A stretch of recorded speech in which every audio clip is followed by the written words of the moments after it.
All right, well, welcome to this pharmacology review on the drug class Thiazide Diuretics. I'm Dr. Busti, your faculty and host on This Is Why, a show that transforms medical knowledge from what to the why. With 30 years of experience as a nurse, pharmacist, physician, and academician, my desire is to help healthcare professionals connect the dots for a deeper understanding which enables all of us to turn complex medicine into clear decisions. You know, it's been over 50 years since the thiazides came into the market. You know, most clinicians and even patients are aware of drugs like HCTZ or hydrochlorothiazide. While it wasn't the first, it certainly is the most common in the class today. And in fact, some would argue it doesn't have the same amount of evidence as others in its class, even though it's used the most. No matter what, the thiazides have made a huge impact on overall public health and are still an important treatment option today. As always, and before we jump into these pharmacology reviews, I just wanted to remind all of us that this is meant to be an overview of the topic and the specific drug class as it relates to core knowledge. Now, at the same time, we are learning to review, yes, core knowledge, but the goal is to make it easy to understand, clinically relevant, and of course, oriented to the patient. Okay, so why is it relevant to learn about thiazide diuretics? Well, this list is quite long, but essentially, you have a very cost-effective, generically available, tolerable treatment option for the management of hypertension, which is a huge medical condition facing the public. In most cases, these patients can also take it once a day. That's convenient. All right. Of relevance, it is also a very effective monotherapy option in the early treatment of hypertension. Now, we all know that the disease many times progresses, and sometimes we need to add on other antihypertensive medications. Well, the good news is a lot of other antihypertensive agents are combined with a thiazide diuretic. It also works in special populations, specifically Black or African American patients, where sometimes other drugs like ACE inhibitors and ARBs might not be as effective as monotherapy agents. All right, so now with that, we need to talk about what medications make up this drug class. And I'm just going to go in alphabetical order, right, for ease. There's not necessarily level of importance or which one you use first. I'm also not going to cover all the branded names that are many times historic in nature in this class. Most of those are gone. So you definitely need to know the generic names, and that is chlorthalidone, which quite honestly has a lot of evidence associated with it. You have chlorothalidone, hydrochlorothiazide, indapamide, and metolazone. Now, some of these agents, and we'll kind of jump into this a little bit later, are thiazide-like. What that means is, yeah, they're structurally a little bit different, but they have the same mechanism. So we kind of lump them all together. But those are the medications that make up the thiazide diuretics. So based on the relevance and medications that make up this drug class, what indications are they used for? All right, so I like to use tables to guide us. It's important as you're learning, especially a lot of drug classes, that when you're learning a specific drug class, it's good to put it in the context of other drug classes. Like, for example, why do I pick drugs from this drug class over another one? Some of that may be due to indications, which is summarized on this table here, okay? Now, I know there's a lot of information on here, and I'm not expecting you to sit here and read it all, but what I do want to do is orient you to the various rows and the columns so that we're all on the same page. Now, we do make tables like this available over at the website thisiswhy.health.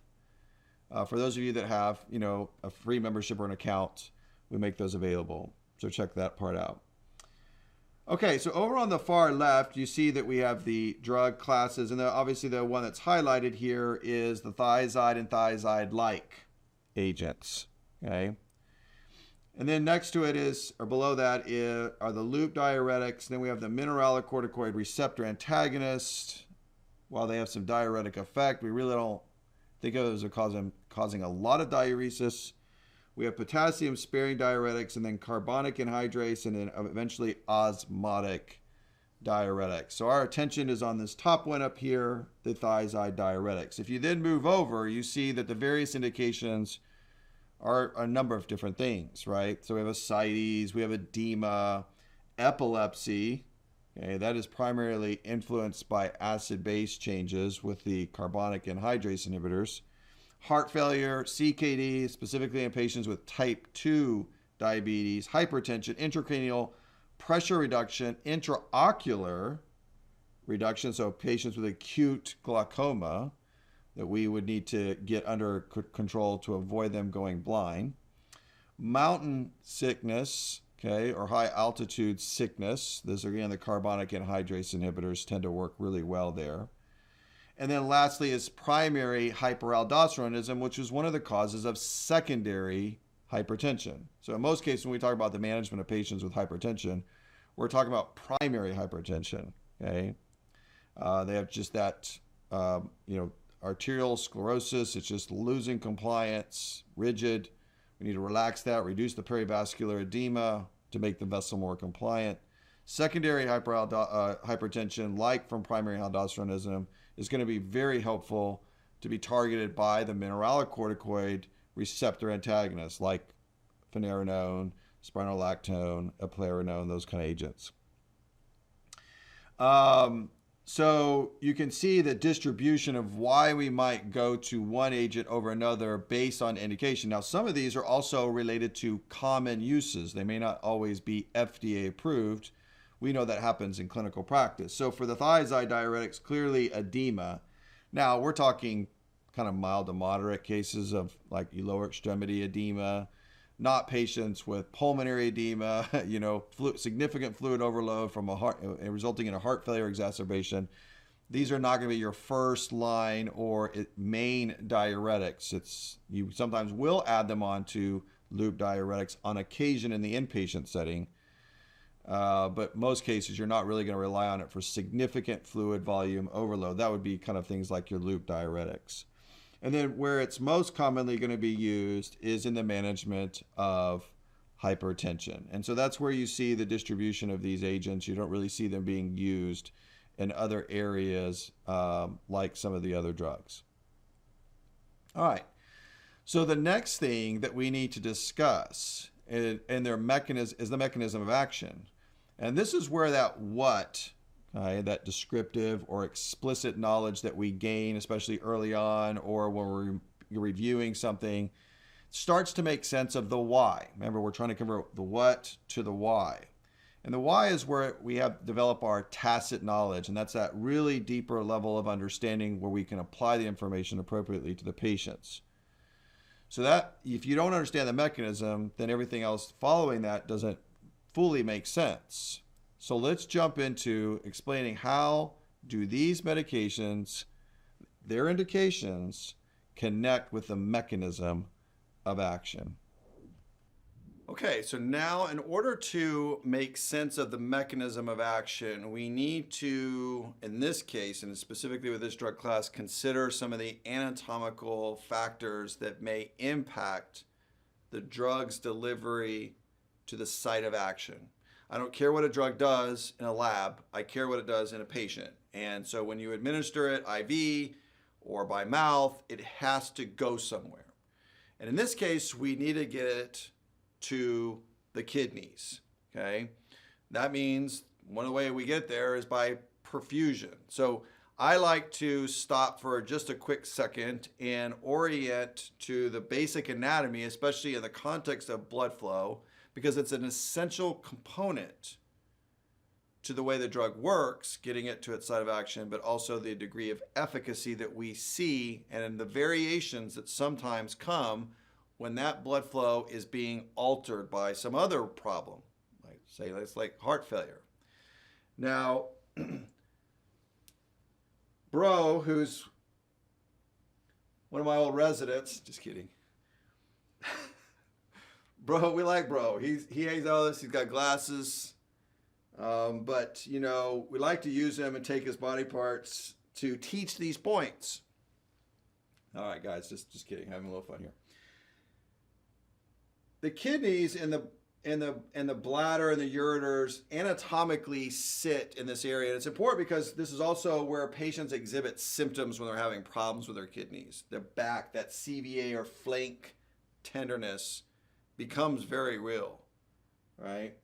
But anatomically, you can also see, even with trauma, why we would be concerned about the kidneys. But look at these blood vessels, where they're coming from. Well, the heart is sitting up here, obviously, and is that cardiac output. 25% of the cardiac output with each beat goes to the kidneys. That's a lot, a fourth. So there's a lot of other parts of this body that need to get perfused, but the kidneys are certainly getting a lot of attention. So we need volume, but we need blood pressure, we need perfusion to those kidneys. So when we start to look at the anatomy, sorry bro, I'm taking your parts here. They're gonna be good use, right? We have the left kidney, the right kidney, we have the inferior vena cava, but we also have the aorta. Remember the ascending aorta curves, aortic arch, and it comes down to the descending aorta. And this is where abdominal aortic aneurysms occur. These can develop weakenings in the wall and that kind of stuff. You see a lot of branches coming off. They go to different organs, the intestines and other things that have been removed here. Then we've got perfusion to the kidneys, okay? You also see that within the kidneys, we have these two things on top. Those are adrenal glands. That's where aldosterone is released. That will also impact the kidneys as another form of a diuretic. It's one of our mineralocorticoids. It helps to retain sodium plus water. Okay? So it can be a reason for secondary hypertension, hyperaldosteronism. You also then see the ureters drain down into the bladder and eventually then would be eliminated. When we look at the kidneys and we take a cross section of the kidney, I'm going to grab a larger version of Bro's kidney here. You see that there are blood vessels coming in and there's blood vessels exiting. Okay. You also see that as those blood vessels go in, they branch down to small vessels. Where are they going? They're trying to get to the nephron, which is what we're getting ready to talk about in more detail. But the drug has got to get to this organ and has got to get inside of this organ down to that nephron in order to have any ability to make an effect and cause a diuresis. Okay. If we get some decent blockage of the transporters in the nephron that we'll talk about here in a minute, then we're going to see more volume coming out, entering into the renal pelvis and down into the ureter. So let's now stop and take a moment and let's dive into the little details right here in this area as it relates to the nephron. So here's a classic nephron down at the tissue level. You can't see it, microscopic. But there's a lot of these present in the kidney. But you see these blood vessels coming in and exiting, and specifically the arteries perfusing that glomerulus. That is where the Bowman's capsule is. This is where a lot of filtration occurs. What is being filtered there? Water, sodium, glucose, bicarb, other things. But a lot of things get filtered there. This is a big filtering membrane to concentrate and help us to regulate electrolytes, water, and fluid balance, which is why when people don't have kidneys, they need an artificial kidney system like dialysis, okay? Now, you also notice that there's the beginning stages. This is the proximal renal tubule right here, okay? Now, as urine filtrate moves to the proximal renal tubule, it will then enter into the loop of Henle. And there's a lot of free water reabsorption going on here, concentration of there's gradients. It's hard to show it all right here, but just understand that it's very detailed. But you see a lot of things that are influencing the urine filtrate, and then it approaches the thick ascending loop of Henle. Then it eventually makes its way to the distal convoluted tubule, and then it makes its way to the collecting duct. Now, the collecting duct is pretty much the last effort for water to be reabsorbed. And so you see a lot of free water being absorbed at this level. This is where urine is being concentrated. So if you're out in the desert and you're sweating or you're doing a lot of manual labor and losing lots of fluids, your body is going to try to hold on to that free water. So it's going to increase antidiuretic hormone and you're going to suck in that free water. Okay? Now, let's go back to the neuron. Approximately 60% of sodium that's filtered into this area is reabsorbed. At the thick ascending loop of Henle, about 20 to 40% of sodium water is being reabsorbed. At the distal convoluted tubule, about 5 to 10% of sodium and water is being reabsorbed. Why does it matter that? Okay, well, it matters because we have drug therapy that targets this area. We have drug therapy, in particular the loops, that target this area. We have drugs like thiazide diuretics, but also potassium-sparing diuretics, and even mineralocorticoid receptor antagonists that start to impact this area. All of those things are working as diuretics from varying degrees for various uses and benefits on minerals and electrolytes to create a desired effect. And that's why we pick an agent or type of diuretic for a specific indication. Okay, so now at this point, we've talked a little bit about the blood flow from a gross anatomy standpoint into the kidney. We've narrowed in to the nephron, looking at that. Let's take a step and get to the glomerulus. And you're like, well, why are you spending so much time on this? Because the drug has to get to the site of action. If it doesn't make it to the kidney for hemodynamic reasons, it's not going to do anything. Once it makes it to the kidney, it still has to get inside of the nephron, the renal tubule.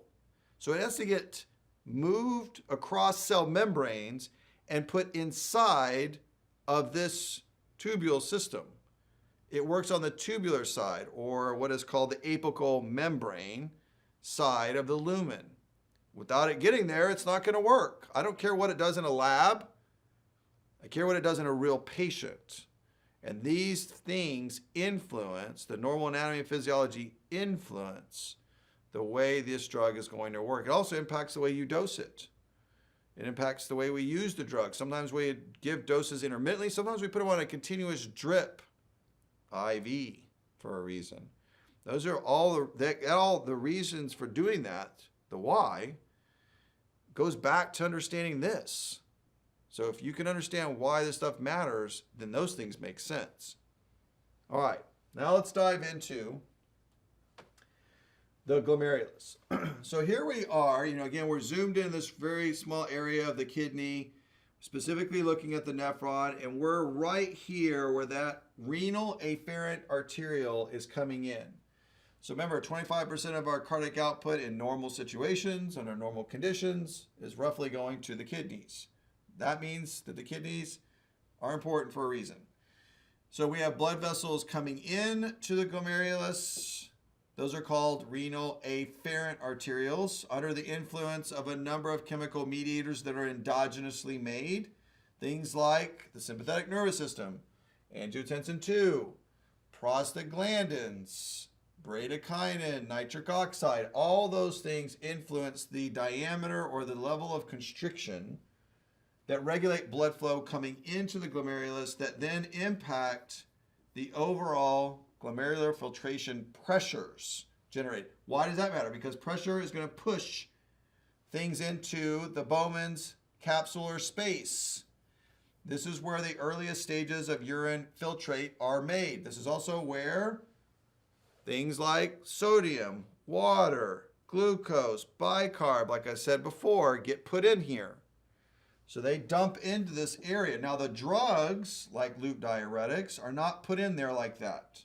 They have to make it on and go into the efferent arterioles and enter the peritubular capillary blood vessel network, which is close to the nephron. But we need the drug inside of the nephron tube. So this is where drugs, and there's a lot of drugs that get put in here, a lot of chemicals, even like uric acid and beta-lactam antibiotics, things like that, they get put into the kidneys for elimination. Okay, well in this case, we got to get it in the kidneys to work. So the loop diuretic. So this blood flow through here and this presence of that is essential for the drugs to work. So you can imagine if we take away nephrons or we reduce the blood flow into the kidney, we're going to therefore reduce the efficacy of the loop diuretic. I mean, it's not rocket science. It makes sense, right?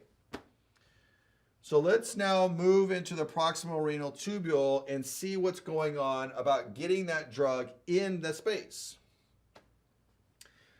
I know this is a lot to absorb when you first see it, like, oh my goodness, Dr. Busti, like, what are you showing me? I don't need a seizure right now.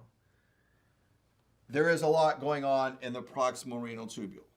I'm not even doing full justice to it. Just going to say that right now. There are a lot of other transporters, influx, efflux transporters, changes in the permeability, all these things happening. There's a lot going on in that proximal renal tubule. Remember, that's where the earliest stage of the renal urine filtrate is being made and starting to be formulated in its final form.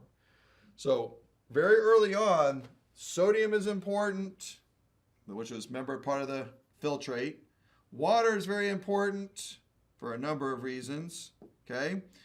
Glucose is being reabsorbed, especially if you can, not too high, right? This is where patients with diabetes suffer from polyuria, polydipsia. They spill too much glucose, and the sodium glucose transporters, SGLT2 transporters, cannot absorb enough.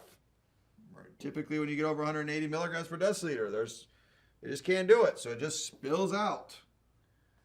All right, but we've got efflux transporters, uric acid transporters, all this stuff. Well, let me orient you to the proximal renal tubule. So there's early cells in the proximal renal tubule, and then there's late. You're like, okay, why does that matter? It matters because the distribution of transporters shifts as you go down in the nephron. It's going to change when you get to the ascending loop of Henle. They're not all the same in all locations. It has to do with that purpose of that geographic location. So that's one of the reasons why I mentioned that. Number two is, remember, you see that we have the lumen or tubular side, and there's the apical membrane on the tubular side.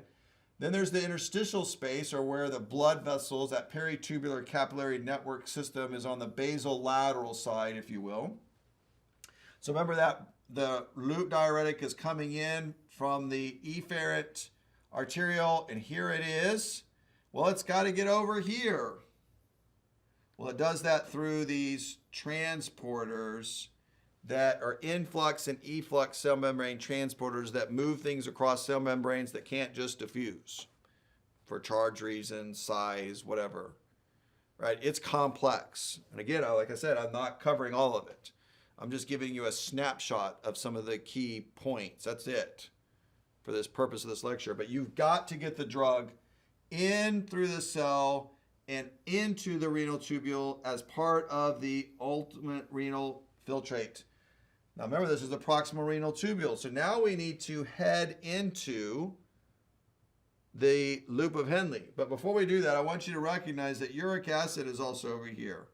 Uric acid also uses some of these pathways, and sometimes there's like traffic jams. They compete, block each other. And so you can raise the concentrations of uric acid or change them. And so that can sometimes be important for patients with underlying gout, for example. Okay, let's now move on to the next step. So here we have the urine filtrate. Here we just left the proximal renal tubule. We now enter the descending loop of Henle. Now we're entering the ascending loop of Henle, and we're now approaching the thick ascending loop of Henle, which is right here. So the urine filtrate is coming in, the loop diuretic is with it. Boom, here is the transporter that the loop diuretics are focused on. So they work on the ascending loop of Henle, the thick ascending loop of Henle. They work on the sodium potassium 2-chloride transporter. Some people use the word co-transporter, those kind of things. But the point of the matter is this thing does a lot. It's moving all these charged molecules across cell membranes. And then you see we have on the basolateral side other membrane permeability shifts or transporters like the sodium potassium ATPase pump that are now going to keep moving again. Remember, 20 to 40% of the reabsorption of sodium right here occurs at this level.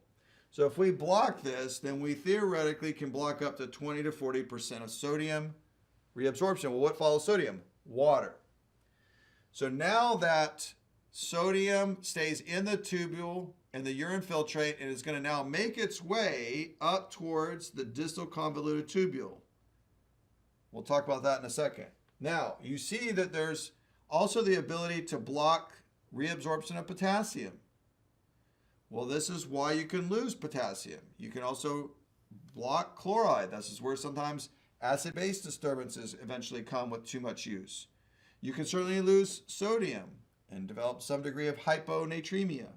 But you also see there is some other cations, divalent cations in particular, the magnesium, calcium over here that are being reabsorbed in a paracellular manner. Well, what does that mean? Well, remember, these are charged. You see all these charges shifting around? Well, that creates a difference on one side of the membrane over the other.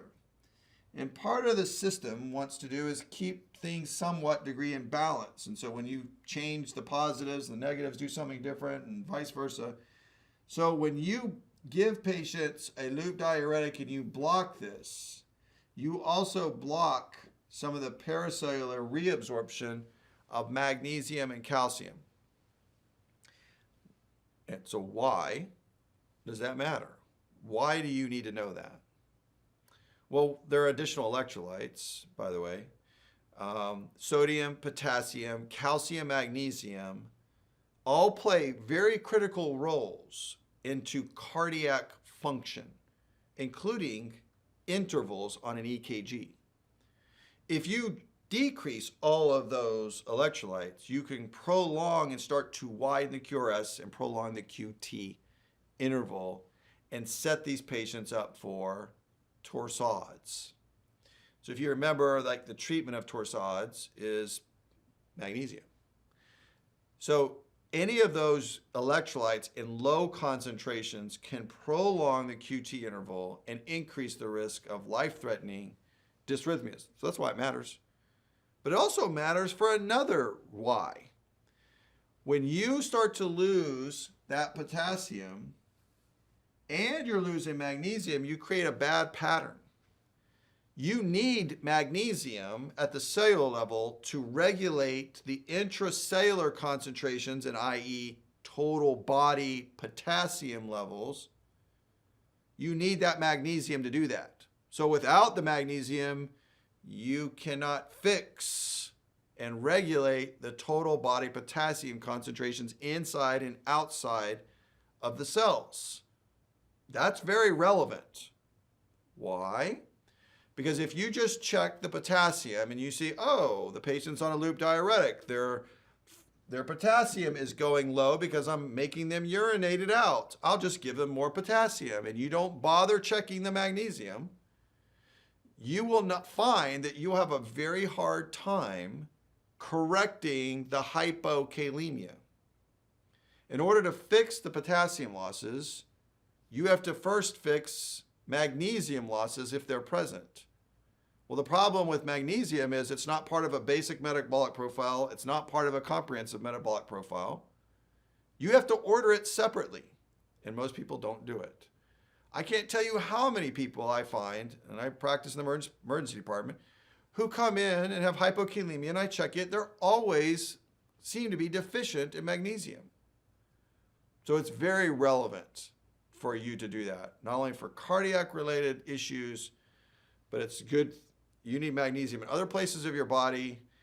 You need calcium in other places of the body as well. So calcium can be lost as well. Well, why does that matter? Well, that matters because some patients who develop hypercalcemia, specifically we see this in cancer patients where bone is metastasized or as cancer is metastasized to the bone, and it causes this resorption and this spilling out of calcium into the blood. People want to get rid of that calcium. Well, that makes sense. You don't want it calcifying everywhere. But the treatment is high dose or use of lots of IV fluids. Well, I can also get rid of some of it by using a diuretic like loop diuretic. And because you can get rid of the calcium here, the problem with that is it's not the right way to deal with it, the problem. You need to deal with the metastasis to the bone and the bone resorption, usually with the bisphosphonate, but fluids. Now, we may have to give loop diuretics in that case to get rid of the fluid because we don't want it to start accumulating in their lungs. That's a lot, right? You can see that these drugs have a really good diuretic effect, but boy, they can cause some issues, and that's why sometimes there are nuances in how we use the drugs in clinical practice. When you understand that why, it makes sense of the how to do it and use it. Now, as we go into the distal convoluted tubule, remember what's happening to the urine filtrate right here. It just passed the ascending loop of Henle. It's got a lot of sodium and water. So as it comes up here, the distal convoluted tubule cells over here go, whoa. There's a lot of potassium or sodium coming in the tubule here. Is that normal? Or hey, whoa, what's up, guys? Let's get some of that stuff in.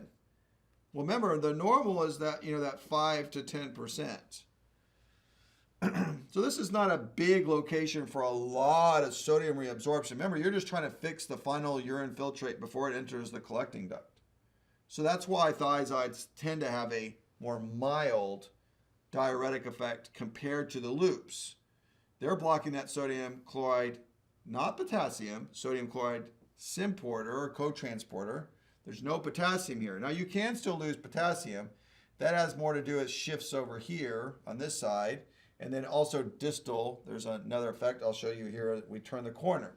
So now it comes over here and it makes its way out. But as I was saying earlier, when you take chronic loop diuretics and you keep delivering all that concentration to that distal convoluted tubule, you run the risk of causing diuretic resistance with chronic use. That means you might have to increase the dose over time to overcome compensatory changes in this tissue of the apical membrane. What that means by compensatory changes, you might upregulate more sodium chloride co-transporters. Well, if there's more there, then you're maybe reabsorbing more than 5 to 10%. Maybe it's 15, 20%. And so you start to lose the diuretic effect on the standard dose that had worked before. That's a pharmacodynamic impact. That's like tolerance, if you will, right? So we call it diuretic resistance, but it's kind of this compensatory tolerance you develop, so you have to increase the dose. Or you have to do something to block this transporter from working. And that's why some people would administer selectively, very carefully, a thiazide on top of a loop temporarily to get rid of fluid. You don't want to do that too much because you can over-diurese the patient, but it's very relevant in the context of diuretic resistance. Now let's make our way over to this last little step before they enter the collecting duct. All right, so we have the distal convoluted tubule. It's headed right towards the collecting duct, and there's this last little ditch effort here for us to regulate sodium and potassium. This is somewhat under the influence of aldosterone, which is our mineralocorticoid receptor, or mineralocorticoid. It turns on genes that regulate some of the changes in permeability and reabsorption of sodium here.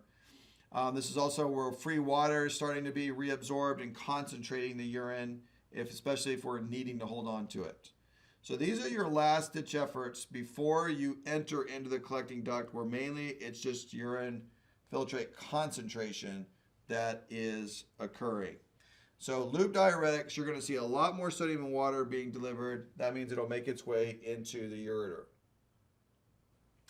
Now, with all diuretics, you're losing volume. Some are going to cause it more than others, but you're losing volume. Volume is reflective by preload.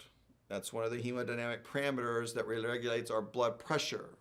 So let's take a moment to look at the formula of blood pressure so you can see why the use of these drugs, especially given IV push too rapidly, can sometimes cause hemodynamic shifts in the patient.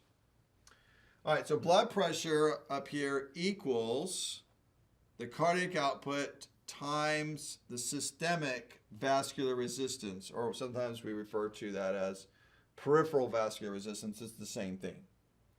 Now, cardiac output is equal to heart rate times the stroke volume. So if cardiac output is to stay the same, but one of these variables changes, the other one has to compensate. It's just a mathematical equation. Force of contraction, or inotropy, and then the afterload, or that resistance to forward flow, that resistance. So diuretics over here all decrease the preload. So as you decrease the preload, you decrease the stroke volume, you decrease cardiac output. That can, especially when administered rapidly, mainly IV push, can cause hemodynamic instability. When you administer it by mouth, yes, of course, you're going to lose plasma volume over time. You're going to diurese the patient. Your preload can go down, and your stroke volume will go down. That will decrease your blood pressure. That is why, and we remember back from the indications that this drug class was initially used in part to manage blood pressure, because you're impacting the blood pressure. Okay, so that's the main mechanisms, and those are the things that should start to, form some thought process together as to the next steps of things you need to do clinically. Okay, so we heard how mechanisms make sense of indications. We're getting rid of fluid, so it makes sense that we could use it for edema.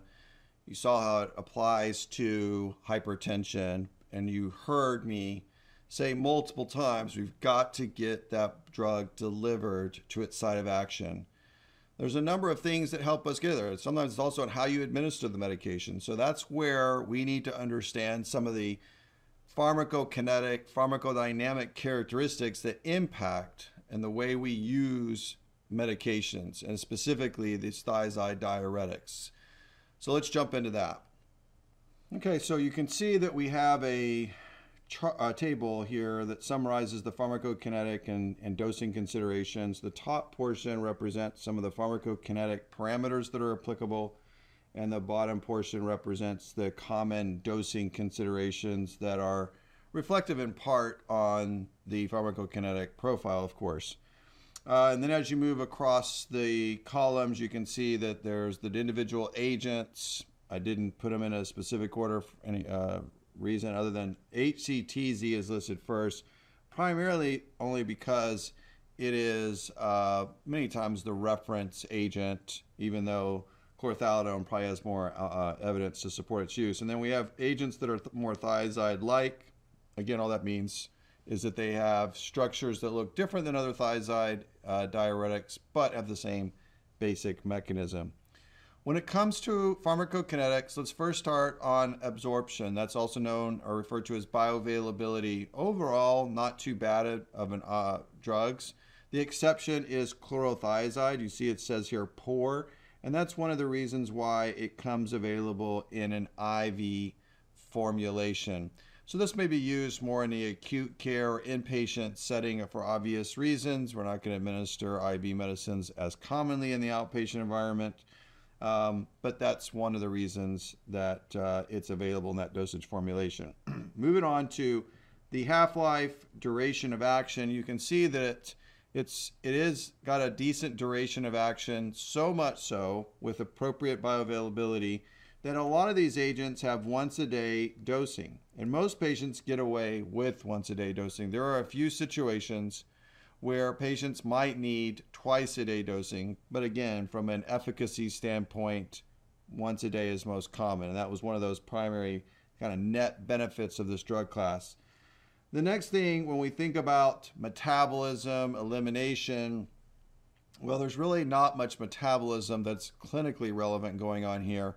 It's really more related to that elimination. So you heard in the mechanism of action that these drugs have to get delivered to the kidney. They got to get delivered to specifically the glomerulus, and that proximal renal tubule where they are secreted and then excreted into the renal tubule through that apical membrane transporters typically.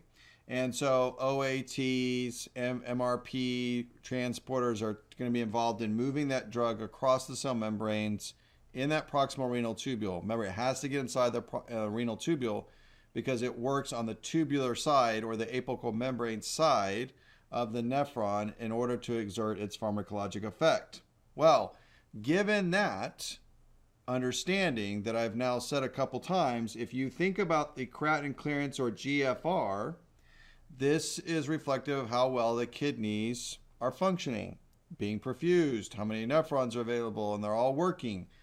As the kidney function goes down, or perfusion to the kidneys goes down, well, obviously the overall efficacy of the drug is going to go down. And so that's where it says that's really not effective. And most common sources will list 30 mLs per minute. Some sources will list 40, but we know that as it gets worse, it's just going to lose its efficacy. GFR, creatinine clearance are not exact measurements that is static all day long. It fluctuates. It's influenced by the heart rate, the cardiac output, the stroke volume, the preload, and the volume of the patient. All these things go on and influence the renal perfusion. And then there's also then within that, those hemodynamic shifts and modulators inside the glomerulus that also influence glomerular perfusion pressures that make the urine filtrate. All of those things weigh in, but there's also something really important, and it's called the max effective dose. All drugs have a max dose where the toxicity or side effects really start to weigh in, and you don't get much bang for the buck. It's really important to recognize that the max effective dose of HCTZ or hydrochlorothiazide is 25 milligrams. So while you can go up to 50 milligrams or even up to 100 milligrams, there's really no clinical reason to do that. All you are doing is causing more side effects for the patient to have to experience. The next thing that's an important observation that is a pharmacodynamic effect is if you just look at the milligram strengths of some of these drugs, there's very different milligrams. And remember, that has to do with the potency of the drug. How much drug does it take to exert the desired pharmacologic effect clinically? So it doesn't mean that a drug is better if it has a smaller milligram amount.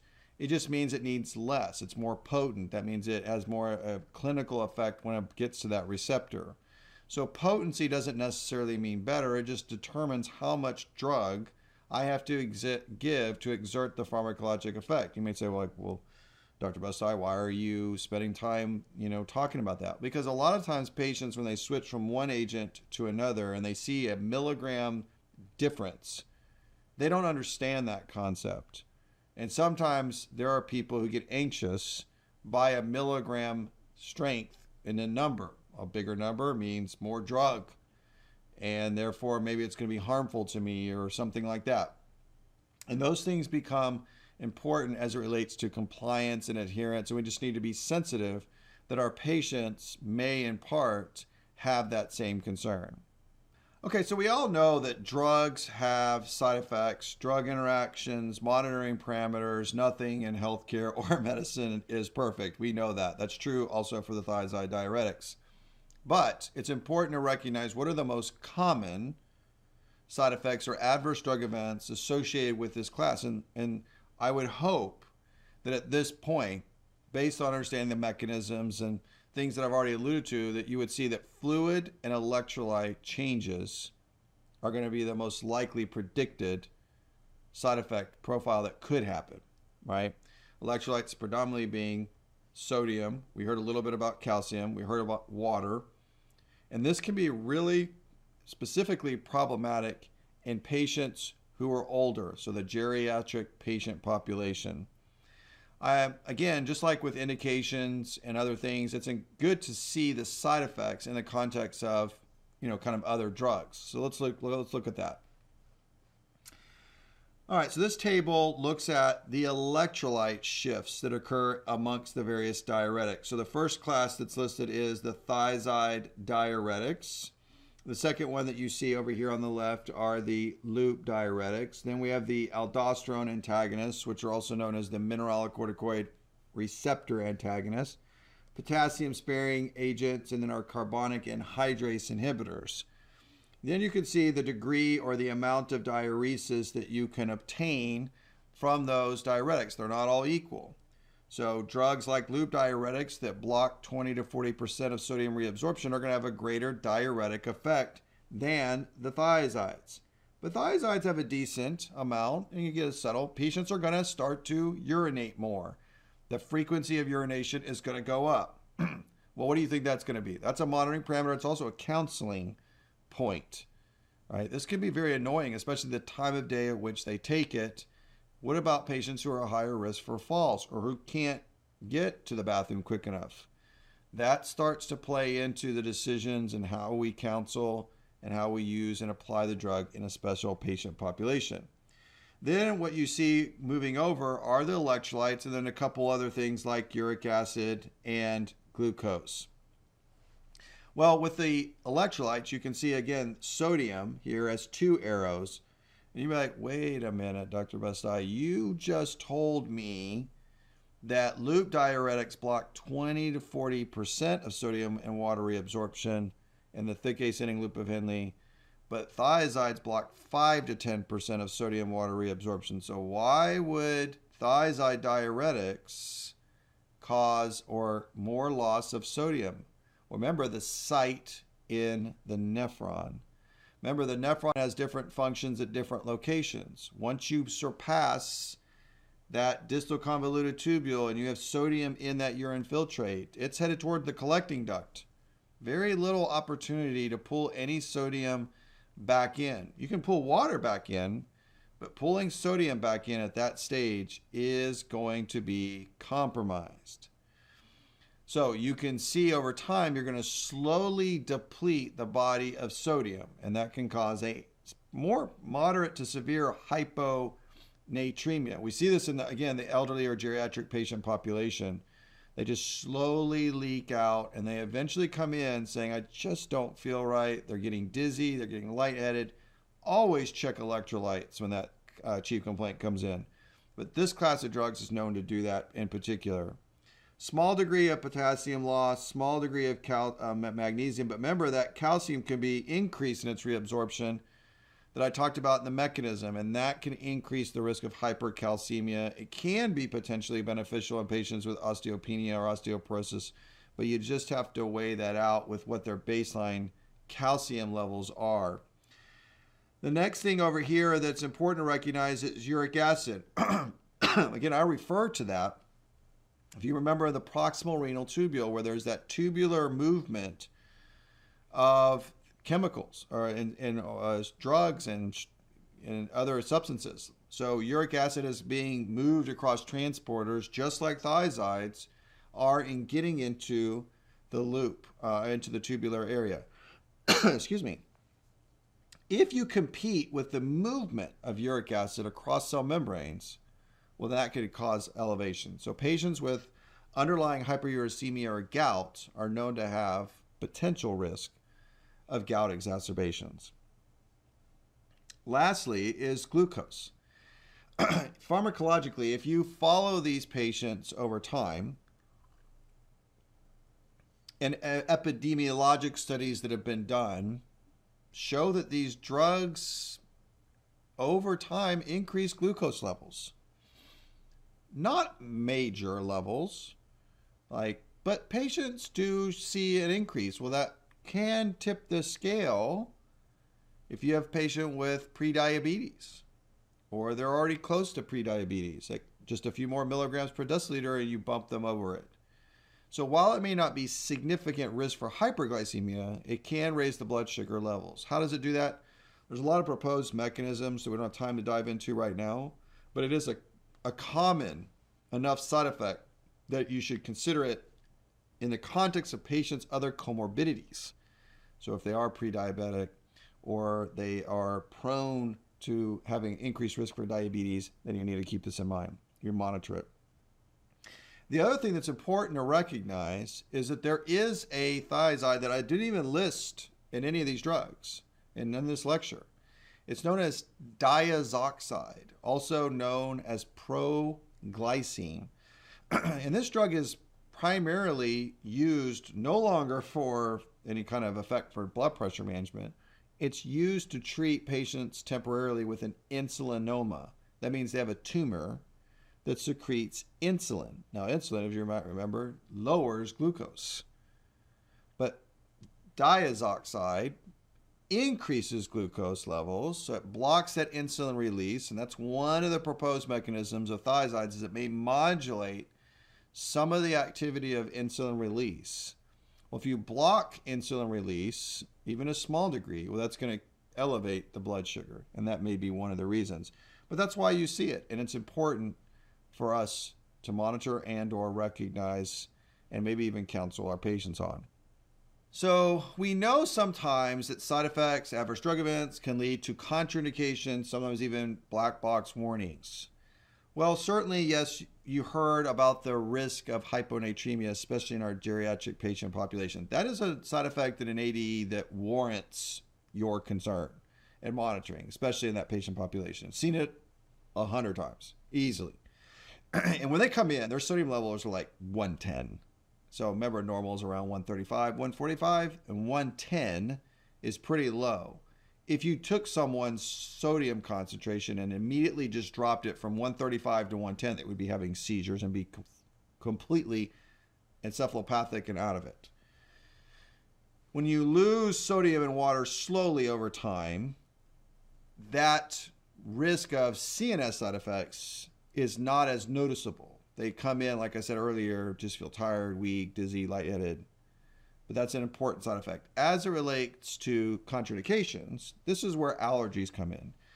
Now, these drugs, like other drug classes, including loop diuretics and migraine medicines and even celecoxib and stuff like that, have sulfonamide drug groups associated with them. Okay? Now, sulfonamide containing drugs are not all the same. There are antimicrobial sulfonamides and non-antimicrobial sulfonamides. So the non-antimicrobial sulfonamides, like this drug class, has a sulfonamide group, but the orientation of functional groups around it is not the same and doesn't cause the same degree of cross-reactivity. So while it is a concern and it's something you don't want to fully ignore, it is typically not something that we see a lot of cross-resistance or reactions to, okay? Whereas if it was someone with a sulfonamide allergy or sulfa allergy, which is what a lot of people call it, and they were going to get an antimicrobial agent with a sulfonamide, then you need to be more concerned. We do talk about this in more detail, show the structures, kind of walk you through that. And in another topic review that we have available at thisiswhy.health in the medical rounds category if you're interested. Okay, so remember when we were talking about the review on drug interactions, pharmacokinetics, we talked a little bit about in the pharmacokinetics, there really wasn't no metabolic pathway that resulted in clinically relevant drug interactions. That's largely true. There isn't. You can affect the drug's delivery into the renal tubule by competition. Yes, that can happen. But really where the drug interactions occur with thiazides and even loops are when you use them together, right? So if you remember, again, the drug interaction of adding thiazide diuretics to someone already on a loop diuretic like furosemide or torsemide or bumetanide is that you can over-diurese the patient so much so that you develop an acute kidney injury. Well, you also remember that when I was talking about the glomerulus and glomerular filtration pressures, and I talked about the regulation of blood flow coming in and going out through that renal afferent arterial and the efferent arterial, that there are normal endogenous mediators that control the hemodynamics, how well that vessel contracts or dilates. Things like prostaglandins, angiotensin 2, nitric oxide, those kind of things become very important to modulating the flow through the kidneys. What also impacts the delivery of drug. So if you co-administer thiazide diuretics with drugs like NSAIDs that block prostaglandins that have vasodilatory properties, you're going to constrict the blood flow by using NSAIDs through that kidney a little bit. That will decrease some of the drug delivery to the proximal renal tubule.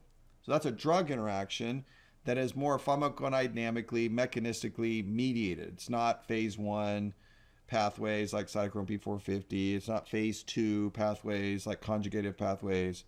It's not even really the transporter so much. It's really more about the hemodynamics. So we have to be very careful, especially when you use drugs that have combinations of impact on renal perfusion and hemodynamics. They can play an effect on each other. The other one with sodium in particular are the agents like lithium. Now, lithium is a cation. And so remember, sodium is a cation. So if you change sodium concentrations in the body, you will also impact the way the body handles and or eliminates lithium.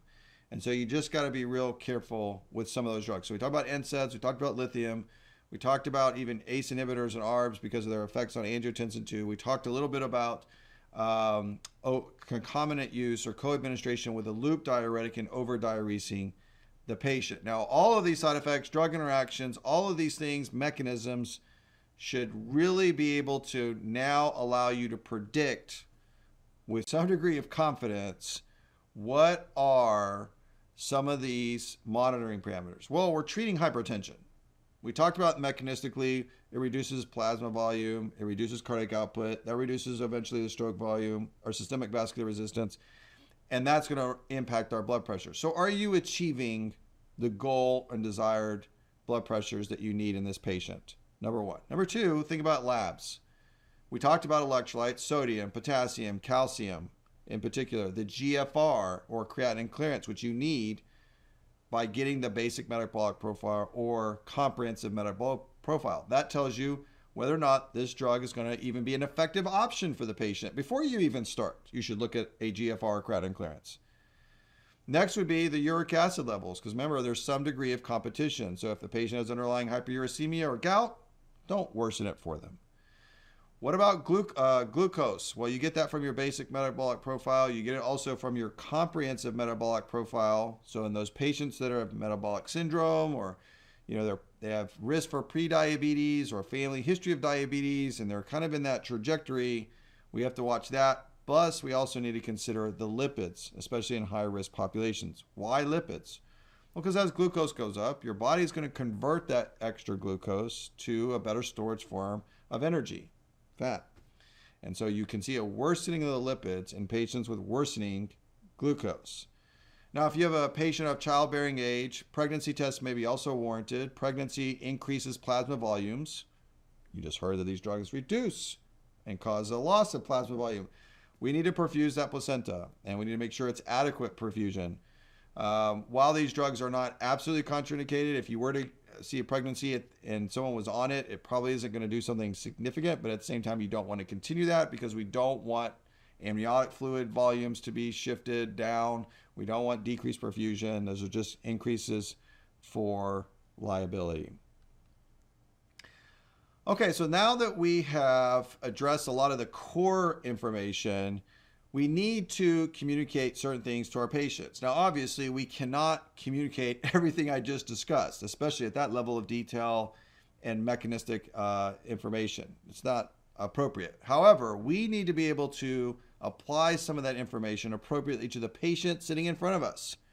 You want to make sure they're informed. You want to empower them to be a participant in their own healthcare to maintain a successful treatment plan. You're trying to get their blood pressure to goal predominantly. That's mainly why you're using this. So compliance is key in staying on that medication. Maybe the time of day is also something that you need to address. Again, you don't want patients taking this right before they go to bed and then having to get up throughout the night constantly to urinate, because you're going to increase the frequency of urination. Okay. We also talked a little bit about the risk of overdiuresis and or loss of too much sodium. So these patients, especially higher risk, our older patient population on other medications, we can see increases in dizziness, lightheadedness, weakness. Those would be clues that warrant them to notify us that something potentially is going wrong before it gets too far where they have to be admitted to the hospital to deal with. Okay, that saves the system money. It prevents them from hospital-acquired infections and other things. Also reduces cost on the system and the patient. So we need to be monitoring, counseling patients on this. If you have a patient with gout, obviously, if they really have no other option but this drug class, or they don't have a history of gout and they all of a sudden start developing joint pain and all this, they need to let you know these things. Because again, no drug is perfect. Okay.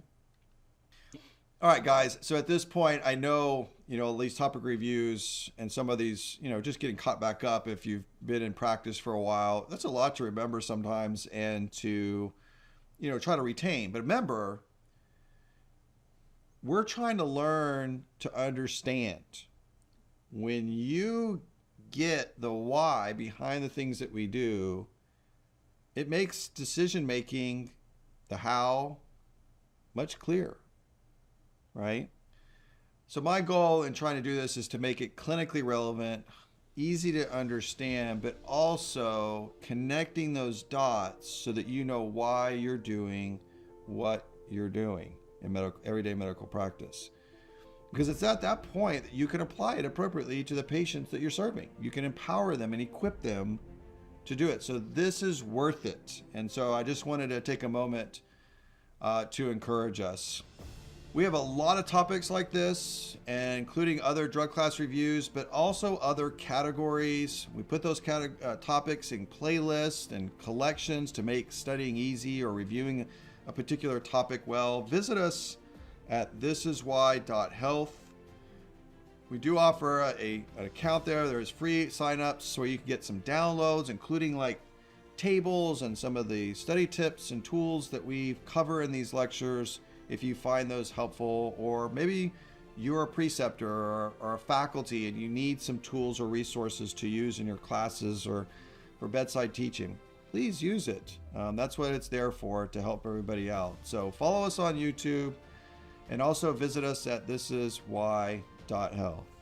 All right, in closing, this class of drugs is huge. It's been around for many decades because of its cost, effectiveness, availability of generic, availability in oral formulation, and even an IV. So you can use it inpatient and outpatient. Fairly well tolerable. Can be used as monotherapy in early stages of hypertension. Very effective in patients of special populations, Black and African Americans, that don't necessarily respond to monotherapy, ACE inhibitors, and ARBs as well. Yes, there are side effects. Every drug has them. So watch that sodium, watch that little bit of that volume, consider potassium and that calcium, and don't forget uric acid and that glucose. These are those important parameters that we can counsel our patients by and put them on a trajectory for success and achievement of their goals. All right, we'll see you next time.